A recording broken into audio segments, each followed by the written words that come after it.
κάνουμε? Θα μου πει κανένας τι σκατά κάνουμε? Γιατί, τι έπαθες?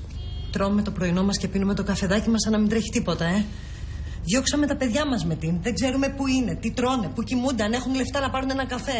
Γιατί γίναμε έτσι εμείς? Ακόμα αναρωτιέσαι. Γελτής βούλωστο. Αυτό που σου είπα, βούλωστο. Και μην ανακατεύεσαι στην οικογένειά μας. Μυρτώ, σε παρακαλώ. Με την? Θα την αφήσεις να μου μιλάει έτσι? Περιμένω να τελειώσει, μαμά, για να της πω αυτά που θέλω. Όταν η Μυρτώ είναι θυμωμένη, την αφήνουμε να ξεσπάσει. Αλλιώς δεν ακούει. Ωραία. Ξέσπασα. Περιμένω να ακούσω. Και περιμένω να ακούσω αυτό που θέλω να ακούσω. Δηλαδή? Ότι λογικεύτηκες με την. Ότι λογικεύτηκες. Μιλάμε για τα παιδιά μας. Άκου να σου πω, Μυρτώ.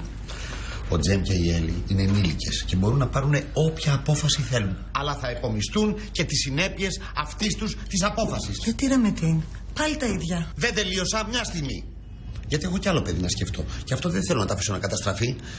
Λοιπόν, η Ντιλέκ θα συνεχίσει το σχολείο στην Τουρκία. Θα μένει με τη γιαγιά της. Και αν δυσκολευτεί να προσαρμοστεί και χάσει μια χρονιά, δεν χάθηκε και ο κόσμος. Είναι πολύ μελετηρή και δεν ανησυχώ. Μετά μπορεί να συνεχίσει τις σπουδές της ή στην Τουρκία ή να επιστρέψει πάλι εδώ. Μπαμπά. Και ελπίζω να σοβαρευτεί, να λογικευτεί και να σκεφτεί το μέλλον της και να αφήσει τους έρωτες. Είναι για το καλό σου, αγάπη μου. Ήσουν το πιο αγνό και το πιο καλοπροαίρετο παιδί σε αυτή την οικογένεια και κατέληξες να σκέφτεσαι μέχρι και γάμο με τον Θεό. Με την τι λες? Τι κάνεις? Διώχνεις και το άλλο μας παιδί? Τι θέλεις?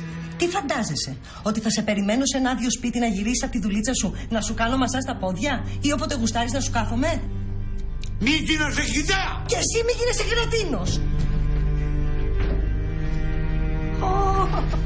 Θα περάσουμε ωραίο, κουζού μου. Μη στενοχωριέσαι. Θα σε μάθα και πλέξιμο και θα σε βρω και έναν καλό γαμπρό. Όπως σου... Κουζού.